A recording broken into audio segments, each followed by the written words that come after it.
నమస్కారం అండి అందరికీ welcome to my YouTube channel Shri Manju spiritual. మనము ప్రతిరోజు లలితా సహస్రనామాలన్నిటికీ ఒక్కొక్కటి చొప్పున ప్రతిపదార్థాలు తెలుసుకుంటున్నాం కదా. శ్రీమాత్రే నమః. ఈరోజు 222 ప్రతిపదార్థం తెలుసుకుందాము. మహాబల, మహా గొప్ప, అనంతమైన, బల సంపన్నురాలు. బల శబ్దానికి గంధము, రసము, రూపము, ఆత్మ, లావు, సేన అని అర్థాలున్నాయి. ఇవి కాకుండా బలరాముడు బలిచక్రవర్తి కాకి అని అర్థాలు కూడా ఉన్నాయి. పరమేశ్వరిని ఉపాసించిన వారికి మహాబలం సమకూరుతుంది. సుందరకాండలో హనుమంతుడు సీతాదేవి దర్శనం చేసుకొని నమస్కరించి ప్రదక్షిణం చేసి మహాబలవంతుడైనాడు. రాక్షస వీరుల సేనకులను సంహరించి లంకను దహించి రావణుని దర్పం అణిచినటువంటి వీరుడు.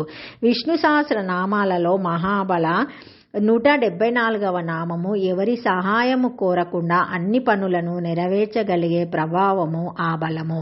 గోవర్ధన పర్వతాన్ని చిటికెన వ్రేలుతో ఎత్తి తన మహాబలాన్ని లోకానికి తెలియజేసిన వాడు శ్రీకృష్ణుడు. ఇంతటి శక్తి శ్రీదేవి శక్తియే.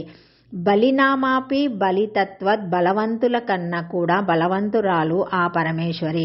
బలం అంటే కేవలం భౌతిక బలమే కాదు, బుద్ధి బలం, తపోబలం, అర్ధబలం, అంగబలం మొదలైన అన్నిటికీ వర్తిస్తుంది. సాధారణంగా ఎవరైనా 1-2 రకాల బలాలలో ఆధిపత్యం ఉండవచ్చు, కానీ అన్నిటిలోనూ సమగ్రంగా ఉండదు. అలా ఉండటం కేవలం అమ్మవారికే చెల్లుతుంది. అందుకని ఆవిడ మహాబల. ఆమె అన్నిటినీ అపరిమితంగా కలిగిన మహాశక్తి. మహంతి సైన్యాని బలాని యస్య, అనంతములైన సైన్య బలము గలదు. ఆమె సైన్య బలమంతా బండాసుర యుద్ధంలో చెప్పబడింది. అలాగే మహిషునితోనూ శుంభని శుంభలతోనూ యుద్ధం చేసేటప్పుడు ఆమె సైనిక బలము చెప్పబడింది.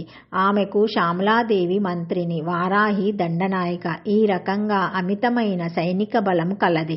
కాబట్టి ఆమె మహాబల. పరమేశ్వరి కోటి యోగిని గణసేవిత అని చెప్పబడింది. 64 కోట్ల యోగిని గణాల చేత సేవింపబడుచున్నది. అందుకే ఆమె మహాబల అనబడింది. ఈ నామాన్ని మహా, ఆబల అని విడదీస్తే స్త్రీలు అందరిలోనూ మానితురాలు అనే అర్థం కూడా వస్తుంది. ఓం మహాబలాయ నమః. చతురక్షరి. శ్రీమాత్రే నమః. Thank you for watching my video. Please like, share, comment, subscribe to my channel. మరిన్ని వీడియోస్తో మళ్ళీ కలుస్తానండి. ఈ వీడియో మొదటిసారి ఎవరైనా చూసి ఉంటే లైక్ చేసి సబ్స్క్రైబ్ చేసుకోగలరని కోరుతున్నానండి. Thank you.